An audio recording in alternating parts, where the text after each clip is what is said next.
Hi, everybody. It's Rabbi Rosenberg, bringing another moment of Torah to our quarantine lives. This week, we begin a new book of the Torah, Vayikra, the book of Leviticus. This book is made almost entirely of the rules and procedures for the ancient ritual of sacrifice. Thousands of years ago, our primary public religious activity was bringing animals and produce to Jerusalem, where it would be offered up by priests on the altar in the temple. Rabbi Joseph Soloveitchik teaches us that, in reality, we should be obligated to sacrifice everything that we have. Every single thing, not just our animals or what we harvest from the earth, but everything in our possession is, in fact, due to God as an offering. That's because it already belongs to God.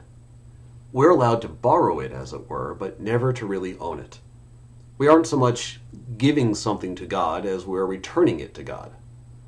But this isn't mainly a lesson in anti-materialism. It's really a lesson about our limitations as human beings. As people, we often have an illusion of being in charge. Maybe it's of a large domain, maybe just a little bit, but just about every single one of us at some point or another in our lives acts like we're the boss. The truth that Judaism is trying to teach us is that we're actually in control of nothing. Listen to Soloveitchik, and just please excuse the gendered language, which was common in the mid-20th century. Man offers himself by engaging in a movement of recoil from himself, by retreating from the position of illusory strength he is prone to take up at certain times, by withdrawing from attitudes of arrogant self-regard and self-centeredness. We're being told, reminded really, that we aren't human beings. We're just humans. We are just slightly more sophisticated, slightly less hairy apes. We may occasionally feel like we're in charge of some small area of the world, but who are we kidding? We're not really in charge of anything. I think that's become kind of blatantly obvious to most of us these past couple of weeks. We've been reminded in some pretty stark ways that we aren't really in control, at least not like we thought we were. Suddenly our movements are restricted, our access to our jobs, to our friends, to our loved ones, to toilet paper. These are all limited by some unseen outside force. I mean, really, who would have thought just like a week or two ago that getting our hands on toilet paper would be so difficult? We thought we had it all figured out, but it didn't take very much to pull the rug out from under us and to make us realize how fragile, how contingent our lives really were this whole time.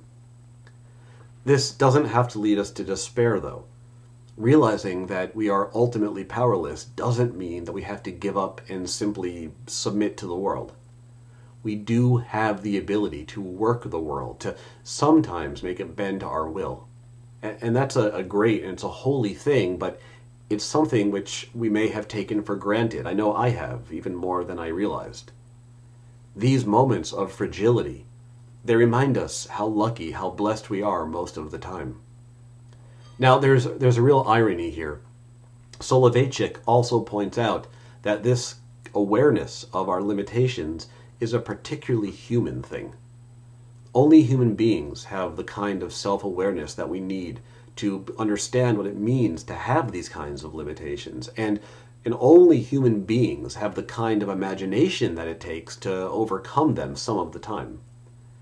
Animals, other animals, just live within themselves.